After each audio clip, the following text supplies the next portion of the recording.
জয় জগৎবন্ধু হরি, রাধে রাধে। আপনি যদি পুত্র লাভ করতে চান, এমনকি অনেক দিন ধরে পুত্র সন্তান হচ্ছে না, বা যশস্বী ও বিদ্বান হতে চান, তাহলে এই ব্রত আপনার জন্য। এই ব্রতটির নাম হচ্ছে পুত্রদা একাদশী। আগামী 30শে ডিসেম্বর 14ই পৌষ রোজ মঙ্গলবার পুত্রদা একাদশী ব্রত। পরদিন পারণ 10টা 23 মিনিটের মধ্যে। তো জগতে যদি বিদ্বান ও যশস্বী হতে চান, এমনকি অপুত্রকজন পুত্র লাভ করতে চান, তাহলে এই ভিডিওটি আপনার জন্য। চলুন আমরা জেনে আছি পুত্রদা একাদশীর ব্রত মাহাত্ম্য কী এবং এই ব্রত করলে কি ফল লাভ হয়। আমি আপনাদের সাথে আছি, দাস বন্ধুব্রত। যুধিষ্ঠির বলিলেন, হে মহারাজ, পৌষ মাসে শুক্লপক্ষের একাদশীর নাম কি? বিধি বা কি?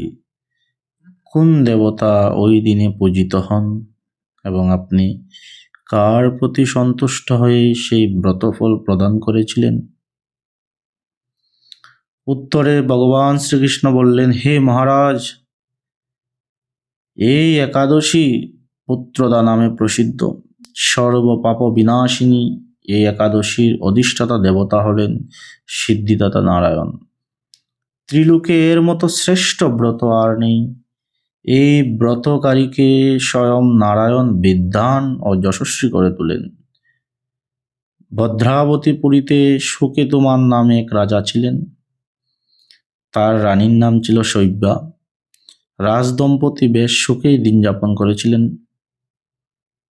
কিন্তু বংশ রক্ষার জন্য বহুদিন ধরে তারা অনেক ধর্মকর্মের অনুষ্ঠান করছিলেন।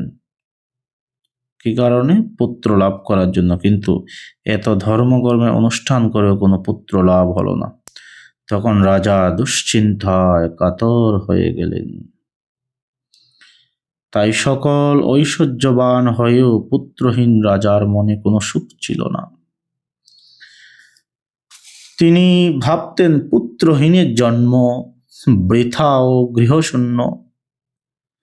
পিতৃদেব ও মনুষ্যলোকের কাছে যে ঋণ শাস্ত্রে উল্লেখ আছে, তা পুত্র বিনা পরিশোধ হবে না, আর পরিশোধ হয়ও না।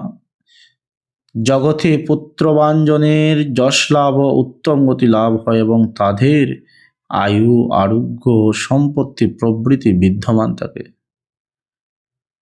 তো আমার তো কোনোটিই নেই, তাহলে এই জীবন রেখে কি লাভ? নানা দুশ্চিন্তাগ্রস্ত রাজা আত্মহত্যা করবেন বলে মনস্থির করলেন। কিন্তু তিনি আবার ভাবলেন, আমি যদি আত্মহত্যাই করি তাহলে আমার তো পুত্রহীনতা দূর হবে না। তারপর একদিন রাজা মনস্থির করলেন, আমি এবার বনেই চলে যাব সংসার ছেড়ে। তাই রাজা নিবিড় বনে গমন করলেন। বন ভ্রমণ করতে করতে দুপুর যখন অতিক্রান্ত হয়ে গেল, রাজা ক্ষুধা তৃষ্ণা অত্যন্ত কাতর হয়ে গেলেন। ক্ষুধা তৃষ্ণা রাজা এদিক ওদিক ভ্রমণ করতে লাগলেন। কোথাও যদি জল পাওয়া যায়, তিনি জলাদির অনুসন্ধান করতে লাগলেন। হঠাৎ তিনি চক্রবাক, রাজহংস, নানা রকম মাছে পরিপূর্ণ একটি মনোরম সরোবর দেখতে পেলেন। সরোবরের কাছে মুনিদের একটি আশ্রম ছিল, সেখানে তিনি উপস্থিত হলেন। সরোবরের তীরে মুনিগণ বেদপাঠ করছিলেন আর তপস্যা করছিলেন। তো মুনিবৃন্দের শ্রীচরণে তিনি দণ্ডবত প্রণাম করলেন এবং ভক্তিপূর্ণ শ্রদ্ধা জানালেন। রাজার এই আচরণে মুনিগণ সন্তুষ্ট হলেন এবং রাজাকে বললেন, হে মহারাজ, আমরা বিশ্বদেব নামে প্রসিদ্ধ এই সরোবরে স্নান করতে এসেছি। আজ থেকে 5 দিন পরেই মাঘ মাস আরম্ভ হবে। আজ পুত্রদা একাদশী, পুত্র দান করে বলেই এই একাদশীর নাম পুত্রদা। মুনিবৃন্দের কথা শুনে রাজা বললেন, আমার হৃদয়ে আজ আশার সঞ্চার হয়েছে।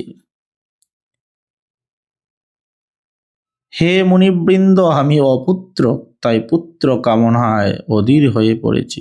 এখন আপনাদের দেখে আমার হৃদয় একটু শান্ত হলো, আশার সঞ্চার হলো।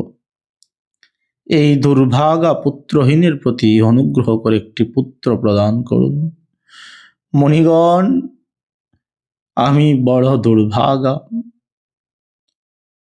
তখন মুনিগণ বললেন, হে মহারাজ, আজই তো সেই পুত্রদা একাদশী তিথি, তাই আপনি এখনই এই ব্রত পালন করুন।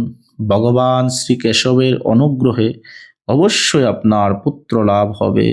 সেই সাথে সেই পুত্র বিদ্বান ও যশস্বী হবে এবং আপনি নিজেও বিদ্বান ও যশস্বী হবেন শ্রী নারায়ণের কৃপায়।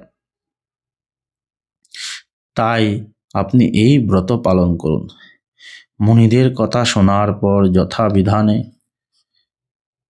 রাজা কেবল ফলমূলাদি আহার করে সেই ব্রত অনুষ্ঠান করলেন। দ্বাদশী দিনে উপযুক্ত সময়ে শস্যাদি সহযোগে পালন করলেন। মুনিদের প্রণাম নিবেদন করে নিজ গৃহে ফিরে এলেন। আর প্রভাতে রাজার যথাসময়ে একটি তেজস্বী পুত্র লাভ হলো। হে মহারাজ, যুধিষ্ঠিরকে বললেন ভগবান শ্রীকৃষ্ণ, এই ব্রত পালন করলে আমাদের সকলেরই বিদ্যা, যশ ও পুত্র লাভ হবে। হে মহারাজ, এই ব্রত পালন করা সকলেরই কর্তব্য। মানব কল্যাণ কামনায় আপনার কাছে আমি এই ব্রত কীর্তন করলাম। নিষ্ঠা সহকারে যারা এই পুত্রদা একাদশী ব্রত পালন করবে তারা পুত নামক নরক থেকে পরিত্রাণ লাভ করবে। আর এই ব্রত কথা শ্রবণে কীর্তনে অগ্নিষ্টম যজ্ঞের ফল পাওয়া যায়। আর ব্রহ্মাণ্ড পুরাণে